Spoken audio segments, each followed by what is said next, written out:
dependência. Salmo 113, 7 diz assim: Ele ergue do pó o desvalido e do monturo o necessitado, para o assentar ao lado de príncipes, sim, com os príncipes do seu povo. Faz que a mulher estéril viva em família e seja alegre mãe de filhos. Aleluia. Amém? É Ele, querido, quem tira do monturo o necessitado e faz assentar ao lado de príncipes. Sim, com os príncipes do seu povo, e faz com que a mulher estéril, aquela que não pode ter filhos, viva em família e seja alegre mãe de filhos. Aleluia. Eu quero ler mais um salmo aí, 75, 7, que diz assim: Deus é o juiz, um abate e a outro exalta. Deus é o juiz, a um abate e a outro exalta. Salmo 75, 7. Obrigado, Senhor. Obrigado porque tudo está no Teu controle. Nós nos alegramos porque tudo está no Teu controle. Obrigado, Pai. Agradecemos por essa palavra que vai ser falada, Senhor, aos nossos corações. Que seja maná do céu, que seja sustento para o nosso espírito. Que o Teu Espírito Santo, que continua aqui conosco nessa nuvem, nessa glória, possa falar ao nosso coração de uma maneira doce e agradável, Senhor. Possa falar aos nossos corações, nos convencendo do erro, nos levando ao caminho certo, trazendo luz onde há trevas, trazendo, Senhor, verdade onde há dúvida, no nome de Jesus. Que a Tua palavra viva, Senhor, venha nesse lugar agora, em nome de Jesus. Amém. Você pode se sentar.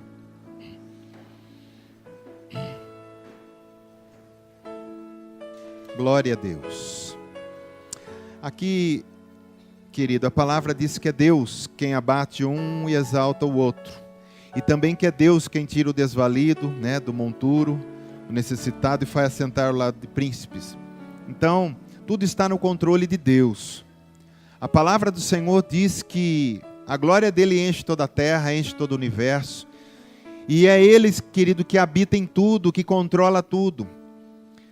E algumas coisas que acontecem até do lado do mal, é Ele que permite. Se não houver permissão de Deus, nem o diabo pode fazer aquilo que ele quer fazer. Mas quando há legalidade, Ele libera. Mas tudo está no controle de Deus. Nada foge das mãos do Senhor. E é Ele que tem exaltado os seus filhos. Amém? Às vezes o homem quer fazer o plano. Ele tem sonhos na sua vida, então ele senta numa prancheta e ele começa a traçar como vai ser a vida dele. Então é claro que todos querem ter uma vida abençoada, uma vida, sabe, gloriosa, mas quando é o homem que se assenta na prancheta, nunca sai bom, nunca fica bem, né? A palavra do Senhor diz em Provérbios: o homem pode fazer plano no seu coração, mas a palavra, a aprovação vem dos lábios do Senhor. Se o Senhor não aprovar, querido, não está aprovado. Amém? Então o Senhor tem esse poder.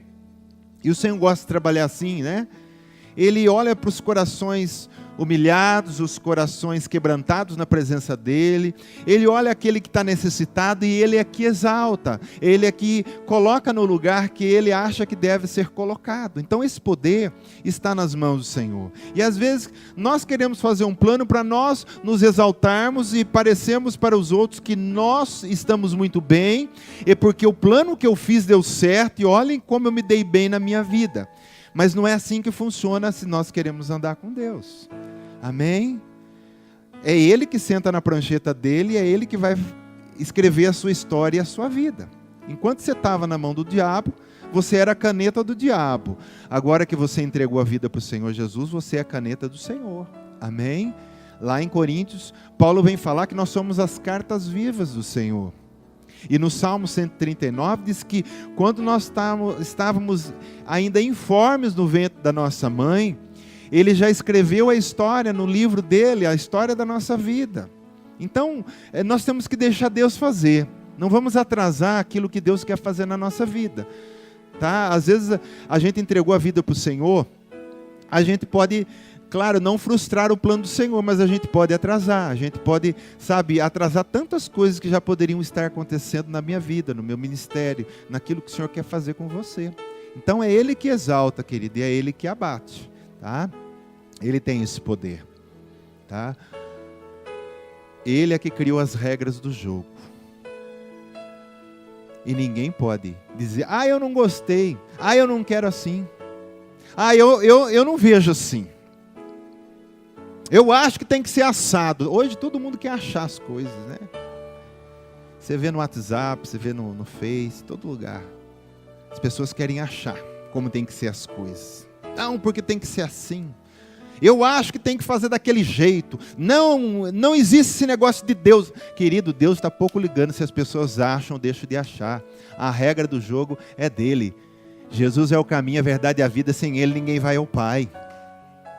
Ele amou tanto o mundo que enviou o seu único filho. Quem nele crê está salvo, quem não crê está condenado. Se as pessoas vão achar que isso está certo, está errado, os problemas são delas. Se alguém matou outra pessoa porque achou que devia matar, e ele diz, eu acho que eu não devo ser preso. Não é ele que vai achar. Quando ele estiver dentro do juiz, quem vai bater o martelo é aquele que está com a lei na mão e diz, você está preso. E você vai cumprir tantos anos de cadeia. E nós temos um justo juiz que julga toda a terra, que é o nosso Deus. Amém? Mas eu quero, querido, apresentar alguns exemplos na Bíblia. Eu vou tentar contar a história resumida do livro de Ester, mas não vou contar tudo, tá? Vou contar a parte principal. Então o povo estava cativo lá, naquele império babilônico, agora já era Medo-Persa. O rei que reinava era Assuero. E por um motivo lá, porque a sua rainha Vasti não quis participar de uma festa dele, ele expulsou essa rainha e abriu concorrência para uma vaga, né, desse lugar. Então Ester, que era uma judia, estava lá, entrou nessa concorrência e ganhou. E ele se encantou com ela e casou com ela. Só que ele não sabia que ela pertencia ao povo judeu que estava cativo ali naquele império. E aí ela tinha um tio que se chamava Mordecai, que todos os dias ficava sentado na porta do palácio e estava ali. E o rei sabia que ele ficava sempre ali. E aí o rei colocou um tal de Amã como um dirigente do reino para ajudá-lo, um braço direito. E esse Amã queria que todo mundo se curvasse quando ele passava. E Mordecai, por ser judeu, não se curvava diante dele. Não aceitava esse tipo de adoração, podemos assim dizer. E Mordecai, e o Amã ficou sabendo que Mordecai era tio de Ester, perdão, ele não sabia. Ele ficou sabendo que ele era judeu. E aí ele foi lá com o rei e disse assim, rei, tem um povo aqui no meio do teu reino que não segue as regras do seu jogo, que não se prostra quando eu passo. Eu queria pedir para o Senhor que o Senhor liberasse para que eu lançasse uma lei aí, para que todo o nosso império matasse o povo judeu que está dentro de nós. Ele disse, pois é, faça como você quer. Ele pegou, passou o anel e ele carimbou, e essa lei estava pronta. E Mordecai fez com que isso chegasse a sua sobrinha Ester, que era rainha. E eles conclamaram um grande jejum, e ela, no coração dela, ela buscou uma direção de Deus, e ela disse assim, olha, foi até o rei e disse, eu quero amanhã fazer um jantar, e quero que você venha, e que também Amã venha. E aí quando foi lá, naquele jantar, naquele dia Amã já tinha preparado uma forca para Mordecai ser morto, enforcado. Olha lá como Deus trabalha, querido. Dá a impressão que Deus não está assistindo nada, que Deus está todo fora. Deus está no meio da história, amém? Aí, naquela noite, apareceu lá Amã, todo feliz, dizendo, puxa, a rainha me convidou para o jantar, que honra, né? Aí o rei disse assim, o que você quer que você convidou-nos e vem nos dar esse jantar? Ela disse, olha, hoje eu não vou falar, mas amanhã eu farei outro banquete e quero que o Amã também venha, tá? E aí ele foi para casa todo feliz, querido, todo feliz, todo feliz. Naquela noite o rei, Assuero, não conseguiu dormir. E ele pegou um livro que se chamava o Livro dos Feitos Memoráveis do Seu Reino. E ele pediu para alguém, abre aí e vai lendo para mim. Aonde que abriu? Num feito memorável que Mordecai, aquele que se assentava lá na frente do palácio, tinha feito e nem ele tinha sabido. E ele estava lendo e diz, olha aqui, Mordecai, esse homem que fica sentado aí nas escadas, ele impediu que o Senhor fosse morto, rei, porque ele descobriu que 2 homens que eram eunucos, que trabalham dentro do reino, estavam programando para te matar, e ele acabou fazendo com que essa notícia chegasse aos pertos do Senhor, e isso foi desmascarado, e esses 2 homens foram mortos. E ele perguntou assim, mas O que fizeram para Mordecai? Honraram ele? Não, ninguém fez nada para ele. E aí quando ele estava conversando, o Amã estava no pátio do rei, à noite, para vir falar para o rei, para enforcar Mordecai no outro dia. Deus é tão lindo, querido. O diabo vem vindo capulento, Deus já pegou o fubá lá, não sei se inverte, como é que é? Como é que é? Já estava a capulenta pronta, né? O diabo lá tentando naquela canseira, naquela coisa de nós precisamos matar esse povo judeu porque é dele que vem Jesus, então nós vamos acabar com essa festa aqui. Deus já estava com a polenta pronta há muito tempo. Aí o rapaz estava lá, ele perguntou assim: quem está aí no pátio? Ah, é o Amã. Ah, chama ele para mim lá. Aí quando a mãe entrou, né, ele ia falar da forca, mas não deu tempo porque o rei falou assim para ele: Amã, o que nós devemos fazer para honrar uma pessoa? E ele, querido, ficou todo feliz achando que era dele que estava falando. Aí ele pensou direito e falou: ah, vai ser para mim, né?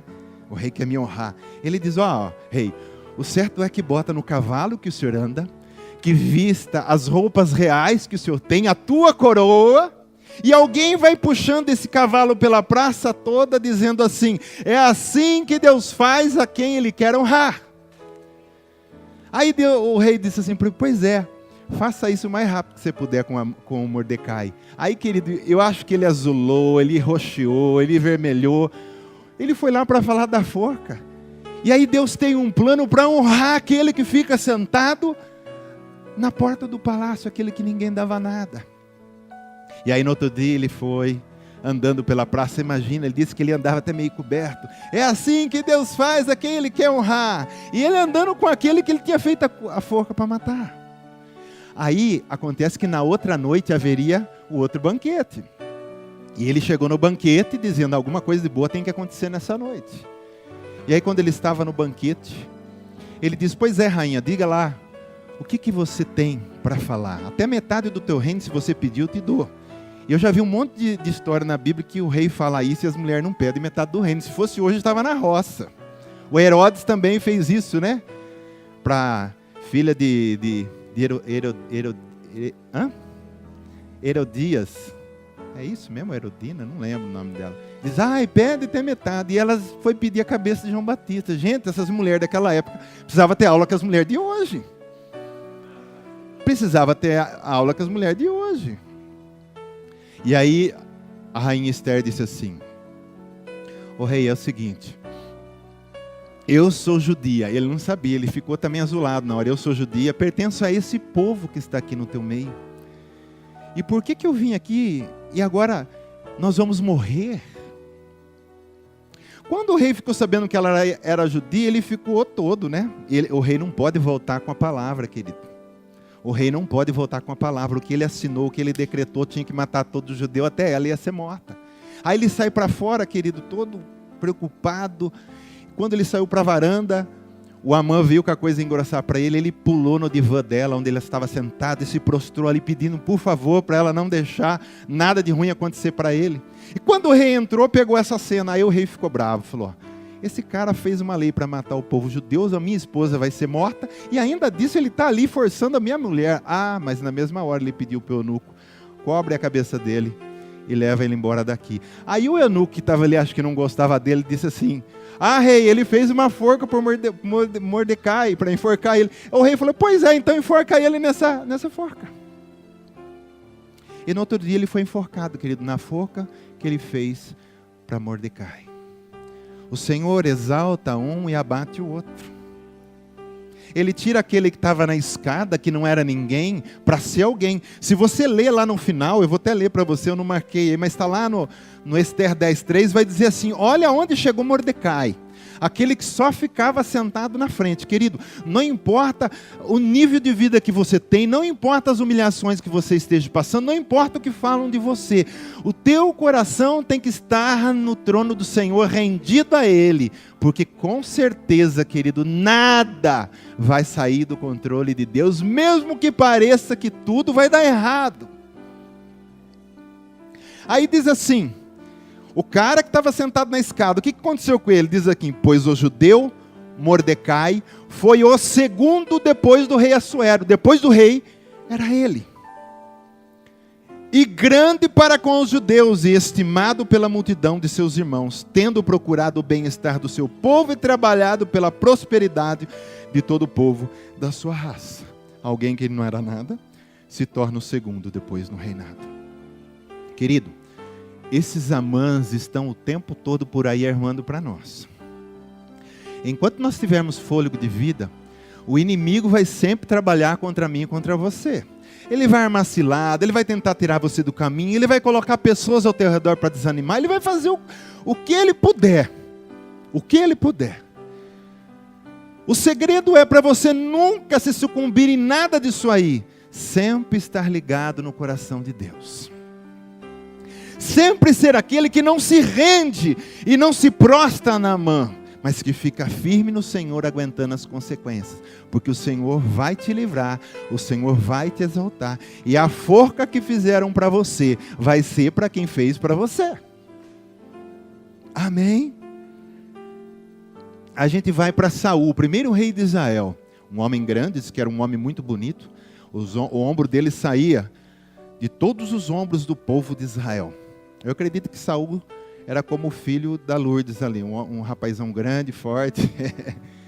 Todo mundo falou, Saul, tal. Aí o que acontece, querido? Saul está lá. Enquanto Saul está reinando, Davi está fazendo o quê?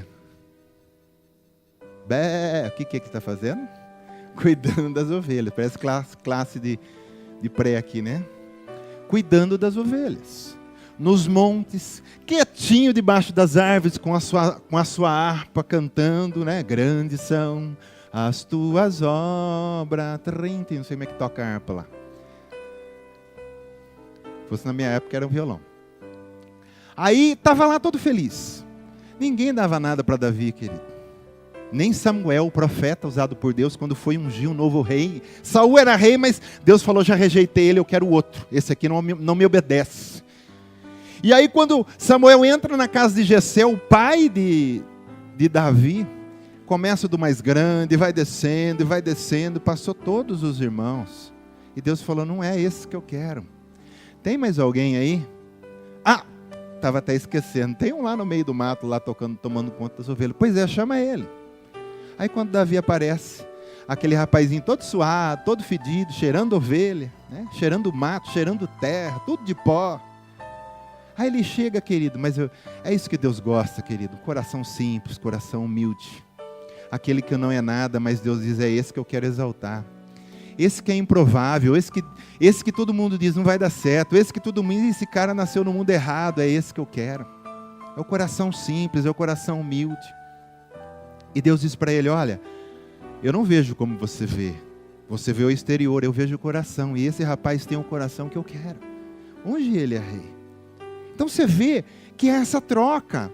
Deus pega aquele que parece que era e depois não é, e pega aquele que não é e bota no lugar daquele que parecia que era. E Davi foi o maior rei de Israel, e até hoje, que ele tem história, em tudo quanto é lugar que você vai, até na escola fala-se de Davi. Mas um homem segundo o coração de Deus. Então nessa noite, que você possa ter o coração de Davi.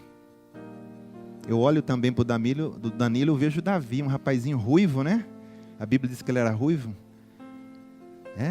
Davi, seja um Davi, querido, na sua vida. A gente quer as bênçãos de Davi, mas nós temos que ser como Davi. E Deus vai exaltando um e abatendo o outro. Exaltando um e abatendo o outro. E tudo isso leva um tempo, viu? Deus deixa o que se exalta se exaltar e deixa aquele que está sendo humilhado se humilhar. Mas chega o tempo que a coisa inverte. Já viu falar da gangorra, né? Senta um cada lado, um está para cima, mas chega uma hora que isso vai inverter. E esse poder está nas mãos de Deus. Eu não acelero, eu não posso fazer nada, querido. Eu só tenho que viver com Deus. É Deus que sabe a hora certa de exaltar cada um dos seus filhos. Amém? Pedro estava lá na cadeia, Atos capítulo 12. Sentenciado à morte. No outro dia ele ia ser degolado. E o rei Herodes Agripa, todo feliz na sua glória, dizendo, amanhã eu mato mais um desses do caminho, mais um desses que segue Jesus, e o povo judeu vai amando, e eu preciso ter moral com esse povo, né? Ele governava a Judéia, ele precisava ter moral. Só que, querido, quando Deus quer, quando Deus não quer.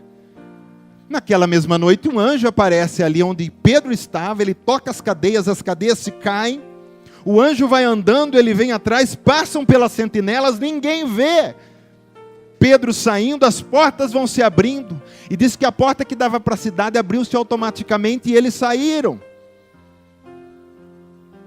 E o Pai do céu acho que falou: rapaz, você pensa que você é rei, mas rei sou eu. Você pensa que você manda, mas quem manda sou eu. Pedro não vai morrer agora. Eu tenho muito trabalho para ele. E ele saiu, querido. Aí o que acontece? Pedro saiu livre, abençoado, continuou pregando o evangelho. Ele desce, ele sai dali, vai para uma outra cidade, se eu não me engano, Cesareia. E ele chega lá, querido, ele vai fazer um discurso muito bonito. E todo mundo aclamava a ele: ah, isso não é voz de homem, é voz de Deus. E ele trouxe a glória para si. E disse que um anjo tocou nele e ele morreu expirado de vermes. Então muitas vezes a gente pensa com a nossa mente humana que o filme vai terminar de um jeito, mas com Deus sempre termina bem. É do jeito que Ele quer. Jezabel era uma mulher terrível em Israel. Eu acho que na Bíblia a pior mulher que existe de pessoa terrível, má, mandona, era Jezabel.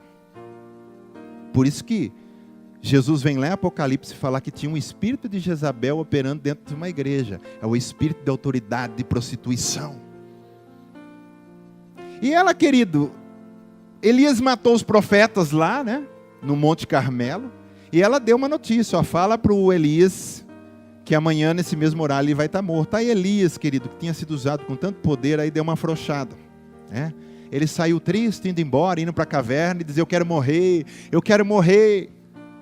não quero mais viver, Senhor, me tira a vida, porque essa mulher quer me matar. Aí Deus fala para ele na caverna: ô rapaz, sai daí que aí não é seu lugar, você é meu filho, e vai lá falar o que eu tenho para falar. E ele saiu da caverna, foi lá para o Acabe e declarou o que aconteceria com Jezabel. Diz: olha, os cães vão comer a carne dela, vai sobrar só as mãos e os pés. E foi isso que aconteceu. Então muitas vezes a gente está nessa coisa de caverna, a gente quer morrer, e a gente está achando que tudo acabou, ou melhor, seria bom que tudo acabasse, né? Não é assim? Quantas vezes não passou isso no nosso coração? Senhor, por que o Senhor não me mata agora? Por que o Senhor não volta agora? Porque, querido, tudo tem seu tempo. Amém? Só que Elias vai lá, querido, ele faz o que tem que fazer, e aquela Jezabel que parecia uma mulher tão forte, tão soberana, tão autoritária, os próprios eunucos dela que estavam na sacada quando o rei Jeú chegou, o rei olhou para cima e disse: quem está comigo? Os caras já captou a mensagem, pegaram ela lá de cima e acho que falaram antes de jogar: olha, você sabe voar? Ela disse: não. Falei: então, já era. E jogou ela, querido, porque galinha não voa, né? Ela caiu. Era uma mulher terrível, prostituta. Ela caiu, o rei Jeú entrou para dentro para comer. Quando saiu, olha lá, ele só entrou e saiu, só tinha a caveira dela, disse, só sobrou as mãos e os pés, conforme o profeta de Deus declarou. A nossa vida está nas mãos de Deus, querido. O Senhor não nos quer em cavernas, o Senhor não nos quer depressivos, tristes. O Senhor quer que a gente esteja em humildade, sempre esperando no Senhor, porque aqueles que esperam no Senhor não serão confundidos. Quando a gente sempre está deparando, querido, vai ser sempre assim. Quando a gente está deparando uma situação difícil, espíritos de confusão nos rodeiam e começam a lançar só besteira na nossa cabeça. Aí é hora de fazer o quê? De acalmar, descansar, esperar, buscar mais, porque senão a gente decide errado. Espera no Senhor, porque diz que um Ele exalta, outro Ele abate. É Ele que tem poder de tirar, de exaltar. É Ele que tem poder de pegar do trono também e jogar por terra. Nós sabemos a história de Nabucodonosor, um rei tão glorioso, saiu na sua sacada falando da glória do seu reino, e um anjo disse assim: olha, agora você vai virar um animal. E ele ficou, por 7 tempos ele virou um bicho comendo ervas, junto com os bois. Cresceu pelo nele, tudo. Deus mudou a natureza dele, o DNA dele, e virou um animal. E Deus só tirou ela daquela situação e fez com que ele voltasse a ser homem o dia que ele olhou para o céu e reconheceu que Deus é soberano e ele faz o que ele quer. Tira, abate, põe rei e tira rei. Amém? Não tem ninguém, querido. Não tem ninguém. Nós servimos a esse Deus. Então, Deus, quando inverte as engrenagens, os humildes passam a ser exaltados, os exaltados passam a ser humilhados. Amém? Gideão, ele estava lá. Parece um anjo para ele, e o anjo diz assim: rapaz, vai nessa tua força.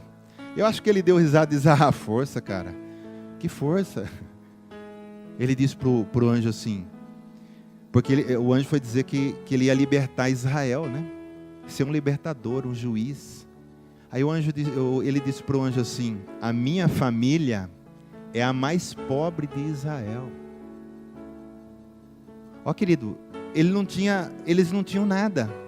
Era a família mais pobre e miserável de Israel. E ele disse: e eu sou o menor da minha casa. Deus foi escolher a família mais pobre e o mais pequeno da casa. Dizer: é você que eu quero, cara. Porque se eu não escolher você, como improvável que você é, as pessoas de Israel não vão saber que eu sou Deus aqui. E aí ele sai, querido, com 32 mil homens. Deus falou: tem muita gente aí. Só sei que foi passando a peneira.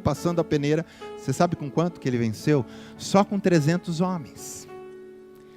Ele com 300 homens matou 120 mil pessoas do exército inimigo. É como se cada um matasse 400. Olha o milagre de Deus. E às vezes a gente fala assim: ah, Senhor, eu não. Como Gideão, minha família é mais pobre, eu sou um zero à esquerda. Aí Deus fala: puxa, é tudo que eu queria, estou só arriscando que zero à esquerda é isso que eu quero, mas é o que não é ninguém, é isso mesmo que eu quero. Estou precisando mostrar a minha glória tem que ser mostrada nos improváveis. Naqueles que ninguém vai falar esse, daí não sai nada. Aí Deus diz: espera aí que eu vou mostrar para você o que sai daqui. O que as pessoas diziam para Jesus? Aí aparecia Jesus lá e as pessoas falavam: olha, o Messias já veio, aquele da Bíblia, da promessa. O rei está aqui. Aí os religiosos da época falavam assim: ah, mas esse é nazareno, que coisa boa pode vir de lá? Esse aí é o carpinteiro, rapaz, filho de carpinteiro, vem falar que é Messias, vai fazer cadeira. Mas era o Messias que estava ali.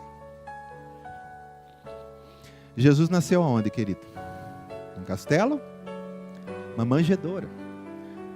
Um lugar sujo, fedido, cheirando xixi, cocô de vaca. Jesus nasce ali. Só que hoje ele tem um nome acima de todos os nomes. E ele nasceu lá para que você não ficasse lá. Para que você nascesse hoje e estivesse na glória. Deus pega os improváveis, Deus cria essas situações, querido. É assim que Deus trabalha, viu? Não vai ser diferente, viu? Que eu quero nessa noite levar você a ter um coração simples. Um coração que só dependa de Deus. Um coração sabendo que na hora certa Deus faz o que tem que fazer na sua vida. Não se preocupa. Busque primeiro o reino de Deus, as demais coisas vão sendo acrescentadas para você. Não queira ficar perdendo tempo todo dia, sentar numa mesa e fazer planos. Olha, eu acho que não está legal ainda, vamos fazer esse plano. É como o homem, né, lá que abriu um trailer na beira da estrada, era um homem de Deus, confiava em Deus, orou por aquilo, um homem simples, Deus deu o trailer para ele, Deus deu as condições, ele recebeu doações e começou a fazer cachorro quente na beira da estrada. E o negócio dele foi melhorando, porque, querido, onde os filhos de Deus põem a mão, as coisas são bem feitas, amém? São bem feitas, principalmente comida, né? Estava lá, ele fazia aquele cachorro quente, todo mundo amava, começou a crescer, e foi melhorando, né? Trocou de trailer, colocou um letreiro, foi melhorando a cozinha, melhorando o lanche, melhorando o pão, melhorando a qualidade de tudo, ficou 100%. E com esse trailer, ele pagou a escola de contabilidade para o seu filho. Aí seu filho se forma e vem lá conhecendo tudo de contabilidade. E chega para o pai e diz: pai, vem vir uma crise aí, o senhor está na roça. Ah, é, meu filho? Vem mesmo? Vem, pai, vem uma crise aí. Eu acho melhor o senhor diminuir a qualidade do pão, diminuir a qualidade da salsicha, vai pondo menos coisa, porque senão o senhor está na roça. Querido, em vez dele continuar com Deus, que já tinha sustentado até ali, ele falou, bom, eu paguei meu filho sustentou, né? Eu sustentei ele lá, e ele conhece tudo de contabilidade, quem sou eu, né? Querido, ele caiu na onda do filho dele. Aí ele foi diminuindo a qualidade, as pessoas foram parando de comprar, faliu. E aí ele diz assim, e não é verdade que meu filho tinha razão? É em Deus. Se é uma coisa que Deus tinha e ele quebrou, se é que tinha, é calculadora. Deus não trabalha com calculadora, querido. Para ele, um peixe pode alimentar uma multidão. Para ele, um potinho de azeite pode encher vários vasos de azeite, ele multiplica. Deus não tem essa calculadora, querido, que os homens têm. 2 mais 2 só pode ser 4, não tem como. E Deus fala, 2 mais 2 para mim pode ser 1000. A calculadora de Deus é um matemático diferente, querido. Ele é um matemático diferente. Os homens têm essa coisinha aí, todo quadrado. Então nunca murmure, querido. Sempre dê graças a Deus. Toda e qualquer situação. Mesmo fazendo a obra. Paulo e Silas tinham ido em Filipos, pregado a palavra. E tinha uma mulher que tinha espírito de adivinhação, espírito de adivinhador. E ia atrás de Paulo. Essa mulher com certeza já tinha ouvido a pregação de Paulo, tinha aceitado Jesus também, viu? Porque ela andava ali, ela estava sendo ministrada. Só que um espírito ainda estava na vida dela. E ela perturbou, até que Paulo chegou uma hora e disse, opa, essa mulher não está normal. Que ela vivia dizendo, segue esses homens, são os homens que estão trazendo a palavra, são de Deus, mas era um espírito maligno que falava isso. Espírito de confusão. Aí uma hora ele entendeu que não era ela que estava falando, mas um espírito, ele olha para ela e expulsou o espírito saiu e ela ficou livre. Só que os senhores dela ganhavam muito dinheiro com as adivinhações dela. E vendo que Paulo a libertou, o que eles fizeram? Levaram para a praça, bateram neles e mandaram colocar ele na cadeia. E quando Paulo estava na cadeia, ele não estava murmurando com Silas, ó dias, ó céus, e agora quem poderá nos defender? Tudo marcado, tudo surrado, tudo doído. E ele tem inspiração para dizer para Silas à meia-noite, né? Cara, vamos agitar o barraco aqui, dentro da cadeia, né? Todo mundo lá, vamos agitar isso aqui, cara. Vamos cantar um louvor aí, vamos, qual que vai? Que número vai ser? Começaram a cantar um hino. Começaram a encher aquele lugar da glória de Deus. E Deus desce ali. E Deus abala toda a cadeia. Porque aonde existe louvor, as cadeias caem em nome de Jesus, amém? Aonde existe um coração adorando, as cadeias caem em nome de Jesus. Mas perceba que Paulo não estava criticando, murmurando e perguntando a Deus, Deus, por que eu mereço isso? Que muitas vezes a gente faz essa acusação a Deus. Deus, por que está acontecendo isso? E ao invés de a gente fazer isso, a gente levanta as mãos, querido, e engrandece a Deus no meio da tribulação. Porque é assim que o milagre vem, é assim que a provisão vem, é assim que Deus começa a trazer luz na escuridão. E além dele ter libertado aquela mulher, e estar na cadeia, todos viram a glória. E o carcereiro que queria se matar, ele diz, não, faça isso, nós estamos todos aqui. Aí fechou-se a cadeia, todo mundo, e chamou Paulo lá e Silas, limpou as feridas dele. Ele foi tratado, querido, com um luxo ali, limpou as feridas dele, deram comida para ele. Você já viu um penitenciário fazer isso com quem está lá dentro? Apesar que aqui no Brasil tem isso aí, né? Só não vale o Brasil, meu querido. Aí Paulo prega Jesus para eles. Eles aceitam Jesus, a família toda do carcereiro, são salvas, são batizadas, são discipuladas. E o diabo, querido, por isso que eu digo, ele achando, esse espírito adivinhador que foi tirado daquela mulher, ele saiu furioso, pegando as pessoas para bater em Paulo, porque isso é chamado de encosto, né? Eles vão encostando nas pessoas e fazendo com que ela batesse em Paulo. E os demônios puderam dizer assim, puxa, graças a Deus, né? Eles não falam isso, eu que estou falando. Eles falam, ou não, conseguimos prender esse cara. Querido, aí depois fica pior, o prejuízo fica mais. Porque todos da cadeia veem o que aconteceu, com certeza também entenderam o que é servir a Deus, o que é estar com Deus. O carcereiro foi salvo, a família foi salva. Ninguém pode passar na frente do plano de Deus, querido. O diabo trabalha, meu Deus também trabalha. E o trabalho que meu Deus faz é perfeito. Amém? É perfeito. Você vê que tem macumbeiro aí que você vai orar para crente, eles não perdem tempo, querido. Diz, ó, esse aí nós não podemos fazer nada. Não, é por quê? Porque ele pertence ao homem lá do céu, eles falam. Você está guardado, querido. Debaixo do sangue do Cordeiro. Quero ver o diabo que passa no sangue para tocar em você. Amém? Mas fique firme, nunca murmure. Sempre apegado a Deus. Se a gente não se esvaziar de nós mesmos, Deus jamais nos exaltará. Moisés ficou 40 anos sendo criado no palácio. 40 anos ele aprendeu cultura, aprendeu sobre guerra. Muitos dizem que ele até se tornou um tipo de um general lá. Ele era um príncipe, né? Foi criado pela filha do faraó. 40 anos aprendendo da melhor cultura e melhor ensino. Aí Deus fala, para. Ele é levado para o deserto, porque ele fugiu, ele matou um homem lá e depois ele achou que a coisa ia engrossar, porque estava maltratando o seu povo judeu, né? Ele foi levado para o deserto, onde ele encontra Jetro e acaba se tornando seu sogro. Ele cuidava, olha lá de novo, né? Ele cuidava dos rebanhos de Jetro. No deserto, ali, cuidando do rebanho de Jetro, ele foi sendo limpado de tudo aquilo que ele aprendeu no palácio. Se a gente quer ser usado por Deus, nós temos que esvaziar daquilo que nós aprendemos no palácio, aquilo que nós aprendemos no mundo. Depois de 40 anos no deserto, Deus traz ele de volta e diz, agora você vai libertar meu povo que está cativo no Egito. Ele sai com o povo de lá e fica mais 40 anos agora no deserto de verdade. Agora é um deserto mesmo. Então 40 anos no palácio ele achou que era alguém. 40 anos com seu sogro tomando conta do rebanho, ele viu que ele era ninguém. E depois de 40 anos, levando o povo para a terra prometida, ele viu que Deus era tudo. Deus não vai exaltar a gente enquanto a gente nos esvaziar de nós mesmos.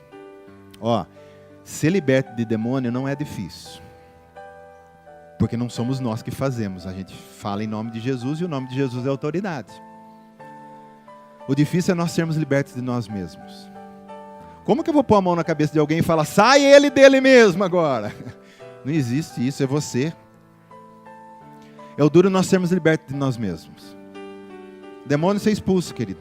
Se não é um dia, 2 dias, é uma sessão, várias sessões expulsando, aquilo vai limpando, vai embora. Agora, a gente ser liberto de nós mesmos é difícil. A hora que a gente precisa esvaziar, a gente não quer esvaziar. A hora que a gente precisa entregar, a gente não entrega. A hora que eu preciso confiar, a gente desconfia. Será que é mesmo? Será que vai dar certo? Será que Deus está no controle mesmo? Então, o duro, quem mais atrapalha, eu acredito que nem seja o diabo. Quem mais atrapalha a obra de Deus somos nós mesmos. Porque até o diabo não faz nada na sua vida se você não abrir brecha para ele, se você não der legalidade para ele. Ele não pode chegar em qualquer um e ir entrando e fazendo. Entendeu? Então é nós. O problema está em nós mesmos. Amém? Existem três tipos de pessoas em nós. Aquele que eu acho que eu sou. Existe aquela pessoa que os outros acham que eu sou. E existe aquela pessoa que Deus sabe quem é.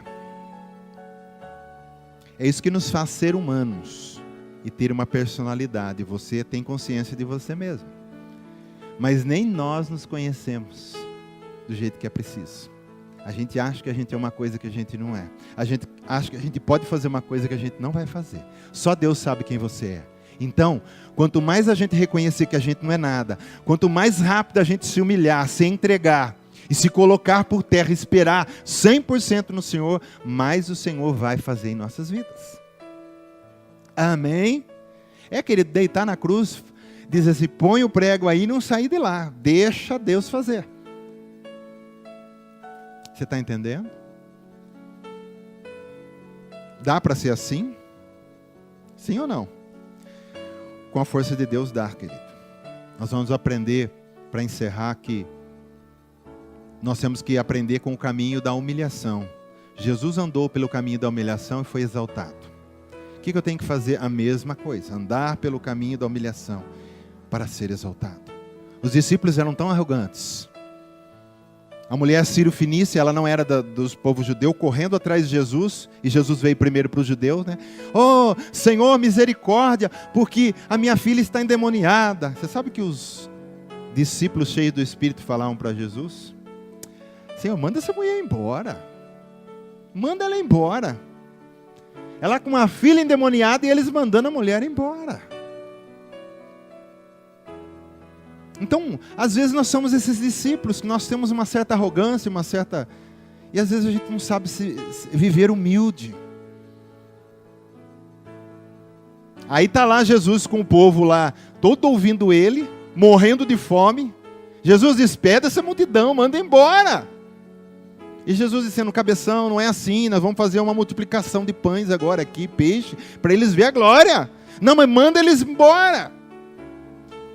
Aí Jesus estava indo para Jerusalém, onde ele ia ser crucificado, né, logo, né, naqueles dias. Ele descendo para Jerusalém, ele passa em Samaria. Samaria era inimigo do povo judeu. E quando os samaritanos perceberam que ele ia para Jerusalém, não deram pousada para Jesus. Você sabe o que os discípulos disseram? Manda fogo. Senhor, nem eles queriam, Senhor, podemos mandar fogo? Deixa nós mandar fogo em Samaria. Jesus falou, vocês não sabem o coração que vocês têm. Eu não vim para mandar fogo, eu não vim para destruir, eu vim para salvar. Aí você vai ver o que acontece. Depois que Jesus morre, ressuscita, e acontece o Pentecostes, o Espírito Santo desce, Felipe, lá no capítulo 8, vai lá em Samaria pregar. Onde eles queriam mandar fogo, Felipe foi pregar, e o povo se arrependeu e se converteu. Pensou se Jesus ouve esses corações arrogantes? Não tinha samaritano salvo. Nós temos que ter um coração diferente, querido. Mesmo andando com Jesus, às vezes a gente nem convertido é, né? Jesus falou bem para Pedro, antes dele ser morto e crucificado. Pedro, quando você se converter,